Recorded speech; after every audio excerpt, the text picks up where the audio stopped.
നമുക്ക് വേദയുടെയും വിക്രത്തിന്റെ ഇന്നത്തെ നല്ലൊരു കഥ കേട്ടാലോ? അങ്ങനെ ഇന്നത്തെ കഥയില് അനിയൻകുട്ടനെ ഫുഡൊക്കെ വാരി കൊടുക്കുവാണ് വിക്രം. അങ്ങനെ ഫുഡൊക്കെ കൊടുത്തതിന് ശേഷം എന്ത് ചെയ്തു? ആ കട്ടിലേൽ ഇരുത്തിയിട്ട് ഒരു ഷോള് വെച്ചിട്ട് അനിയൻകുട്ടനെ അതുമായിട്ട് ചേർത്ത് ബന്ധിക്കണം. പേടിയാണ്, ഇനി ഇന്നലെ രാത്രി ഇറങ്ങിപ്പോയതുപോലെ അനിയൻകുട്ടൻ എങ്ങോട്ടേക്കെങ്കിലും പോയി കളയുമെന്ന്. അനിയൻകുട്ടന് ഇപ്പോൾ സ്വബോധം കാര്യങ്ങളൊന്നും ഇല്ല. ചിലപ്പോൾ എങ്ങോട്ടാ പോണേന്ന് പോലും പറയാൻ പറ്റില്ല. വല്ലാത്ത പേടിയും കാര്യങ്ങളൊക്കെയാണ്. പിന്നീട് വിക്രം പറഞ്ഞു, സോറി കേട്ടോ അനിയൻകുട്ടാ, എനിക്ക് ഇങ്ങനെ ചെയ്യണമെന്നൊരു ആഗ്രഹമൊന്നുമില്ല. പക്ഷെ നീ ഇവിടെ നിന്ന് ഇറങ്ങിപ്പോയിട്ടുണ്ടെങ്കിൽ നിനക്ക് എന്തായാലും സംഭവിച്ചു പോയാൽ പിന്നെ എനിക്ക് സഹിക്കാൻ പറ്റാത്തതുകൊണ്ടാന്ന് പറഞ്ഞു. അങ്ങനെ ഇത്തിരി കഴിഞ്ഞപ്പോഴത്തേനും വിക്രം പുറത്തേക്ക് വന്നു കഴിഞ്ഞപ്പോഴാണ് വേദ കുളി കഴിഞ്ഞും കൂടെ ഇറങ്ങി വരുന്നത്. എന്തൊരു തണുപ്പാ എൻ്റെ വിക്രവും രാവിലെ എന്ന് ചോദിച്ചു. എങ്കിൽ പിന്നെ നിനക്ക് കുറച്ച് ചൂടുവെള്ളം ഉണ്ടാക്കി കുളിച്ചാൽ പോരായിരുന്നു എന്ന് ചോദിച്ചു. ചൂടുവെള്ളം അല്ലെങ്കിൽ തന്നെ ഗ്യാസിനൊക്കെ ഇപ്പം എന്താ വില? ഗ്യാസാണ് കിട്ടാൻ പോലും ഇല്ല. യുദ്ധവും കാര്യങ്ങളൊക്കെ അല്ലേ, ഇനിയിപ്പോൾ ഉള്ള ഗ്യാസ് തീർത്തിട്ട് പിന്നെ എന്ത് ചെയ്യാനാന്ന് ചോദിച്ചു. എന്നാലും നമുക്കൊരു കാര്യം ചെയ്യാം, പുറത്ത് വിറകടുപ്പ് ഉണ്ടാക്കാൻ മതി. വിറകടുപ്പാണെങ്കിൽ നന്നായിട്ട് ആഹാരം കഴിക്കാം. വിറകടുപ്പിലുണ്ടാക്കുന്ന ആഹാരത്തിന് നല്ല രുചിയാന്ന് പറഞ്ഞു. അത് കേട്ടപ്പോൾ വേദ പറഞ്ഞു, അത് ചിലപ്പോൾ ശരിയായിരിക്കും എന്നൊക്കെ പറഞ്ഞു. ഈ സമയം വിക്രം പറഞ്ഞു, ബാ നമുക്ക് ആഹാരം കഴിക്കാമെന്ന് പറഞ്ഞു. വേദ പറഞ്ഞു, എനിക്കെന്തോ വിശപ്പില്ല എന്ന് പറഞ്ഞു. അതൊന്നും പറഞ്ഞിട്ട് കാര്യമില്ല, കഴിക്കണമെന്നും പറഞ്ഞു നിർബന്ധിക്കുകയാണ്. അങ്ങനെ വിക്രം പോയി എടുത്തോണ്ട് വന്നു കഴിഞ്ഞപ്പോൾ വേദ പറഞ്ഞു, വേണ്ട എനിക്ക് വേണ്ടാന്ന് പറഞ്ഞു. ആഹാ, ഇതാ ഇപ്പം നന്നായത്, നിനക്കെന്താ വിശപ്പില്ലാത്ത എന്നൊക്കെ ചോദിച്ചുകൊണ്ട് വിക്രം വേദയുടെ കയ്യിലേക്ക് പിടിച്ചു. ആ സമയം വിക്രത്തിന്റെ കൈ ചായ ഉണ്ടായിരുന്നു. വേദ അങ്ങനെ കൈ ഇങ്ങോട്ട് പെട്ടെന്ന് ഇങ്ങനെ തട്ടിയതാണ്. അപ്പോഴേ ആ ചായ വീണു. വിക്രത്തിന്റെ കാല് പൊളി. അയ്യോ, എൻ്റെ കാലിലേക്ക് ചായ വീണേന്ന് പറഞ്ഞു. സോറി കേട്ടോ വിക്രം എന്ന് പറഞ്ഞിട്ട് വേദ പെട്ടെന്ന് എന്ത് ചെയ്തു? ഓടിപ്പോയിട്ടൊരു ഓയിൽമെൻ്റ് ഒക്കെ എടുത്തുകൊണ്ട് വരുവാണ്. പിന്നീട് വിക്രത്തിനെ അവിടെ പിടിച്ചിരുത്തിയിട്ട് കാലിൽ ആ ഓയിൽമെൻ്റ് ഒക്കെ പുരട്ടുവാണ്. വിക്രം വേദയുടെ മുഖത്തേക്ക് തന്നെ ഇങ്ങനെ നോക്കുക. വിക്രത്തിന്റെ മനസ്സിലേക്ക് പഴയ കുറെ കാര്യങ്ങളൊക്കെ ഓർമ്മ വന്നു. വേദ വീട്ടിലേക്ക് വരുന്ന സമയത്ത് രണ്ടുപേരും തമ്മിൽ കീരിയും പാവം പോലെ അടിയായിരുന്നല്ലോ. ആ സമയം തൻ്റെ കയ്യിൽ നിന്ന് ചായ മേടിച്ചിട്ട് അവൾ എന്ത് ചെയ്തു? തൻ്റെ കാലിലേക്ക് ഒഴിച്ച കാര്യങ്ങളൊക്കെ അതൊക്കെ മനസ്സിലേക്ക് വരും. വിക്രത്തിന് ചിരി വന്നു. വേദിച്ച് എന്താ ചിരിക്കണേന്ന് ചോദിച്ചു. അതെ, പഴയ കുറേ കാര്യങ്ങളൊക്കെ ഓർത്താ. 1 വർഷം കൊണ്ട് എന്തൊക്കെ മാറ്റം ഉണ്ടായത് ഓർക്കുന്നുണ്ടോ? പണ്ടെൻ്റെ കാലിൽ ചായ ഒഴിച്ച്. അത് കേട്ടപ്പോൾ വേദ പറഞ്ഞു, അത് കഴിഞ്ഞു പോയ കാര്യങ്ങളല്ലേ, കഴിഞ്ഞു പോയതാ. ഇപ്പം എന്താ മാറ്റം നോക്കി, കണ്ടില്ലേ എന്തൊരു സ്നേഹമാണെന്ന്. അപ്പോഴേക്കും വേദ വിക്രത്തിൻ്റെ കണ്ണിലേക്ക് നോക്കി. വിക്രം വേദയുടെ. അങ്ങനെ അവർ രണ്ടുപേരും കൂടെ കണ്ണി നോക്കി കുറച്ച് സമയം ഇങ്ങനെ ഇരിക്കുകയാണ്.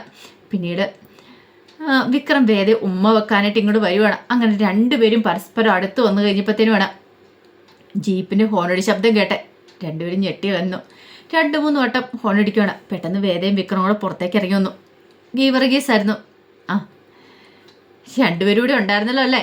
ആ സമയത്ത് വിക്രം പറഞ്ഞു, എവിടേക്ക് പോകാനാ ചേട്ടാന്ന് പറഞ്ഞു. അതെ, നിങ്ങളെ മൈക്കിൾ അച്ഛൻ അന്വേഷിക്കുന്നുണ്ടെന്ന് പറഞ്ഞു.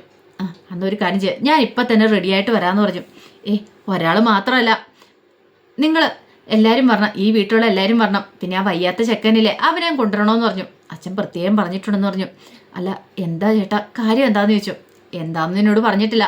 അച്ഛൻ എന്തൊക്കെയോ സംശയങ്ങളുള്ള പോലെ. ഞാനൊന്നും പറഞ്ഞിട്ടൊന്നുമില്ല. സജീവൻ പറഞ്ഞ കുറേ കാര്യങ്ങളൊക്കെ എനിക്കറിയാലോ, പക്ഷെ അച്ഛനോട് ഞാൻ അതിനും പറയാൻ പോയില്ല. ഈ അച്ഛനുണ്ടല്ലോ, രാവിലത്തെ ഈ കുർബാനയും കാര്യങ്ങളൊക്കെ കഴിഞ്ഞ് കഴിയുമ്പോഴത്തേനും ഒരു പ്രാർത്ഥനയൊക്കെ ഉണ്ട്. ആ പ്രാർത്ഥനിക്കുന്ന സമയത്ത് അച്ഛൻ്റെ മനസ്സിൽ പല വെളിപാടുകളും കാര്യങ്ങളൊക്കെ ഉണ്ടാവും. ഇന്ന് പ്രാർത്ഥിച്ചു കഴിഞ്ഞപ്പോൾ നിങ്ങളെക്കുറിച്ച് ഓർത്ത് പോലും. അങ്ങനെ വന്നു കഴിഞ്ഞപ്പോൾ നിങ്ങളെക്കുറിച്ച് എന്നോട് പറഞ്ഞു. കഴിഞ്ഞ ക്രിസ്മസിനൊക്കെ ആണേലും മെത്രാൻ അച്ഛൻ വന്നിട്ടുണ്ടായിരുന്നു. അങ്ങനെ വന്നു കഴിഞ്ഞപ്പോൾ അച്ഛനെക്കുറിച്ച് പറഞ്ഞെന്താണെന്നറിയാവോ? ഇത് കേട്ട് കഴിഞ്ഞപ്പോഴത്തേനും വിക്രം ചോദിച്ചു, എന്താ? അല്ല, അച്ഛനെക്കുറിച്ച് അന്നൊരു കാര്യം പറഞ്ഞിട്ടുണ്ടായിരുന്നു. അതിശയങ്ങളുടെ പുരോഹിതനെന്ന അച്ഛനെക്കുറിച്ച് പറഞ്ഞതെന്നൊക്കെ പറഞ്ഞു. ഇത് കേട്ട് കഴിഞ്ഞപ്പോഴത്തേനും വിക്രം പറഞ്ഞു, അല്ല അത് പിന്നെ പേടിക്കൊന്നും വേണ്ട. അതെ, ആ ചെക്കനെ കൂട്ടിക്കൊണ്ട് പോരെ, അവനെ സുഖപ്പെടുത്താൻ ചിലപ്പം അച്ഛനെ കൊണ്ട് പറ്റും. അച്ഛൻ്റെ പ്രാർത്ഥന പിന്നെ ഡോക്ടറുടെ ചികിത്സ കൂടെ ആകുമ്പോഴത്തേനും എല്ലാം ഓക്കെ ആവുമെന്ന് പറഞ്ഞു. എങ്കിൽ ശരി, ഇപ്പം തന്നെ വരാം, ഒന്ന് റെഡി ആവട്ടെ എന്ന് പറഞ്ഞു. അങ്ങനെ ഗീവർഗീസിനെ അവിടെ നിർത്തിയിട്ട് വേദയും വിക്രവും കൂടെ പെട്ടെന്ന് റെഡിയായിട്ട് പോവാനായിട്ട് ഒരുങ്ങുവാണ്. അങ്ങനെ കുറച്ച് കഴിഞ്ഞപ്പോൾ വിക്രത്തെയും വേദയും കൂട്ടി ഗീവർഗീസ് പള്ളിയിലേക്ക് വരുവാണ്. ആ സമയത്ത് അച്ഛൻ പ്രാർത്ഥനയിലായിരുന്നു. അങ്ങനെ അവരവിടെ വെയിറ്റ് ചെയ്തു. കുറച്ച് കഴിഞ്ഞപ്പോഴത്തേനും ഗീവർഗീസ് അകത്തേക്ക് കയറി ചെന്നു. ഈ സമയം അച്ഛൻ തിരിഞ്ഞു നിന്ന് പ്രാർത്ഥിച്ചുകൊണ്ടിരിക്കുകയാണ്. അപ്പോഴേക്കും അച്ഛൻ പറഞ്ഞു, അതെ അവരെ ഇങ്ങോട്ട് കൂട്ടിക്കോളാൻ പറഞ്ഞു. ഗീവർഗീസ് പെട്ടെന്ന് പുറത്തിറങ്ങി വന്നിട്ട് വേദയോടും വിക്രത്തോടും ഒക്കെ പറഞ്ഞു, അത്ഭുതമായിരിക്കുന്നു, ഞാൻ ചെന്ന് കഴിഞ്ഞപ്പോൾ അച്ഛൻ തിരിഞ്ഞു നിന്ന് പ്രാർത്ഥിക്കുക, എന്നിട്ടും അച്ഛൻ പറഞ്ഞ എന്താണെന്നറിയോ, നിങ്ങളെ അകത്തേക്ക് വിളിച്ചോളാൻ പറഞ്ഞു. അത് കേട്ട് കഴിഞ്ഞപ്പോൾ വിക്രം പറഞ്ഞു, അല്ല ചേട്ടൻ വന്ന കാര്യമേ ജീപ്പിൻ്റെ ശബ്ദം കേട്ടപ്പോൾ അച്ഛനും മനസ്സിലായി കാണുമെന്ന് പറഞ്ഞു. ഇതൊന്നുമല്ല, ജ്ഞാനദൃഷ്ടിയാന്ന് പറഞ്ഞു. ജ്ഞാനദൃഷ്ടിയോ? അപ്പോഴേക്കും വേദ പറഞ്ഞു, ഈ ദിവ്യദൃഷ്ടി എന്നൊക്കെ കേട്ടില്ലേ, അതാന്ന് പറഞ്ഞു. അങ്ങനെ ഒടുവിൽ അവരകത്തേക്ക് അങ്ങോട്ട് കയറി ചെന്നു. അകത്തേക്ക് കയറി ചെന്ന് കഴിഞ്ഞപ്പോഴത്തേനും വിക്രത്തോട് പറഞ്ഞു, അയാളെ അവിടെ ഇരുത്തിക്കോളാൻ പറഞ്ഞു. അങ്ങനെ അനിയൻകുട്ടനെ അവിടെ ഇരുത്തി കഴിഞ്ഞപ്പോഴത്തേനും വിക്രം പറഞ്ഞു, ഇരിക്കാൻ കുറച്ച് ബുദ്ധിമുട്ടുണ്ടായിരിക്കും, അതൊന്നും സാരമില്ല, അയാൾ അവിടെ ഇരുന്നോളൂ എന്ന് പറഞ്ഞു. പിന്നീട് കുറച്ച് പ്രാർത്ഥനയും കാര്യങ്ങളൊക്കെ അച്ഛൻ നടത്തുന്നുണ്ട്. അതിനുശേഷം പുറത്തേക്ക് ഇറങ്ങി വരുവാണ്. പുറത്തേക്ക് ഇറങ്ങി വന്നിട്ട് ഒരു കത്ത് കൊടുത്തിട്ട് പറഞ്ഞു, ഇതാ പ്ലാന്റേഷൻ മാനേജർക്ക് കൊടുക്കണം, മേരിയും വേദയും കൂടെ പോയാൽ മതി, കൊണ്ടേ കൊടുത്തിട്ട് അവിടെ ജോലിക്ക് കയറാമെന്ന് പറഞ്ഞു. അത് മാത്രമല്ല ഗീവേഴ്സിന് പിന്നെ വേറൊരു കാര്യം കൂടെ പറഞ്ഞു. അതെ, പള്ളിമേടയിൽ കുറേ ജോലികളും കാര്യങ്ങളൊക്കെ ഉണ്ട്, കുറേ പച്ചക്കറികൾ വെക്കാനായിട്ട് അവിടെ ഒന്ന് കിളച്ച് മറിക്കേണ്ടതുണ്ട്, അത് എത്രയും പെട്ടെന്ന് ചെയ്യണമെന്ന് പറഞ്ഞു. അതൊക്കെ ചെയ്യാച്ചോ എന്ന് പറഞ്ഞു. പിന്നീട് പറഞ്ഞു, അതെ അയാളുമായിട്ട് ഞാനൊന്ന് സംസാരിക്കട്ടെ. ആ സമയം വിക്രം പറഞ്ഞു, അച്ചോ അതിന് അനിയൻകുട്ടനൊന്നും സംസാരിക്കത്തൊന്നും ഇല്ലയെന്ന് പറഞ്ഞു. സംസാരിക്കണേ ഭാഷ വേണമെന്നില്ലല്ലോ, അല്ലാതെ സംസാരിക്കാമല്ലോ, നിങ്ങളിവിടെ വെയിറ്റ് ചെയ്യുക എന്ന് പറഞ്ഞു. അങ്ങനെ ഒടുവിൽ അച്ഛൻ അതിൻ്റെ അകത്തേക്ക് കയറി. അതിനുശേഷം അനിയൻകുട്ടനെ തലയെ കൈവച്ച് പ്രാർത്ഥിക്കുന്നുണ്ട്. അങ്ങനെ കുറേ സമയം പ്രാർത്ഥിച്ച് അച്ഛനിങ്ങനെ അനിയൻകുട്ടൻ നെറ്റിയെ കുരിശ് വരയ്ക്കുകയൊക്കെ ചെയ്യുന്നുണ്ട്. ഈ സമയത്ത് വേദയും വിക്രവും ഒക്കെ പുറത്തിരിക്കുകയാണ്. ഏതാന്ന് അവർക്ക് അറിയത്തില്ലല്ലോ. കുറച്ച് കഴിഞ്ഞപ്പോൾ അച്ഛൻ അനിയൻകുട്ടനും കൂട്ടി പുറത്തേക്ക് വന്നു. പിന്നീട് വിക്രത്തോടും വേദയോടൊക്കെ പറഞ്ഞു, പ്രാർത്ഥിച്ചിട്ടുണ്ട്, ഒരു 9 ദിവസം ഇയാളെയും കൂട്ടി ഇവിടെ വരണം, അതിൻ്റെ ഇടയ്ക്ക് ജോർജ് ഡോക്ടർ വരും, ആ സമയത്ത് നമുക്ക് ഡോക്ടറെ കാണിക്കാമെന്ന് പറഞ്ഞു.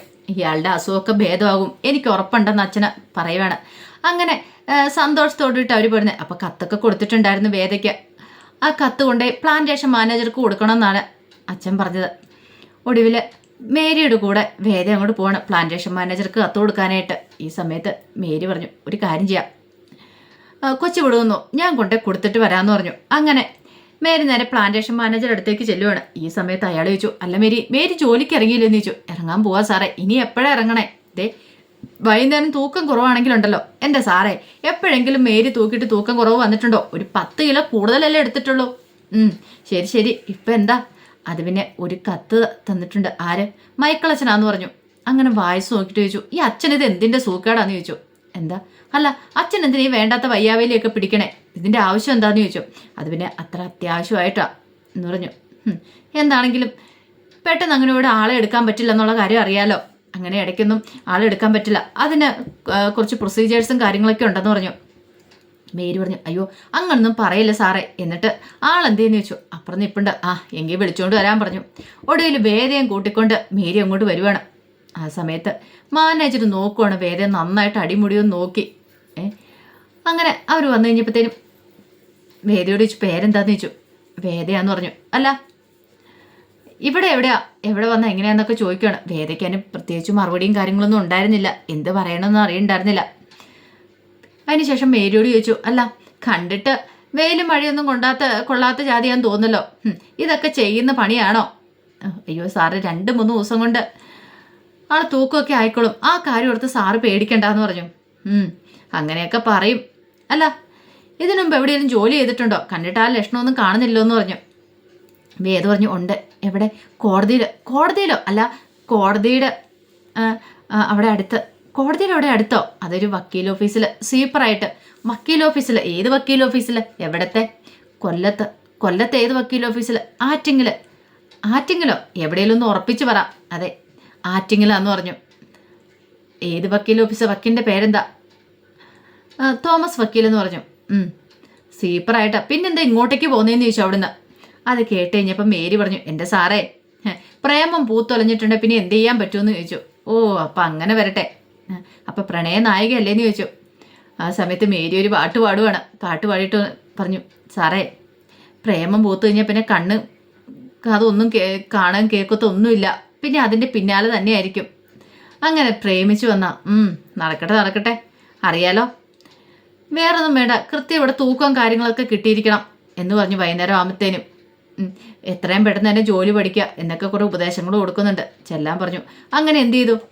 വേദ ഒടുവിൽ അങ്ങോട്ട് പോകുന്ന സമയത്ത് അയാൾ ഇങ്ങനെ നോക്കണം. വേദയോട് ഒന്ന് നിൽക്കാൻ പറഞ്ഞു. വേദ തിരിഞ്ഞു കഴിഞ്ഞപ്പോൾ ചോദിച്ചു, അല്ല എവിടെയോ നല്ല കണ്ടുപരിചയം തോന്നുന്നുണ്ടല്ലോ എന്ന് പറഞ്ഞു.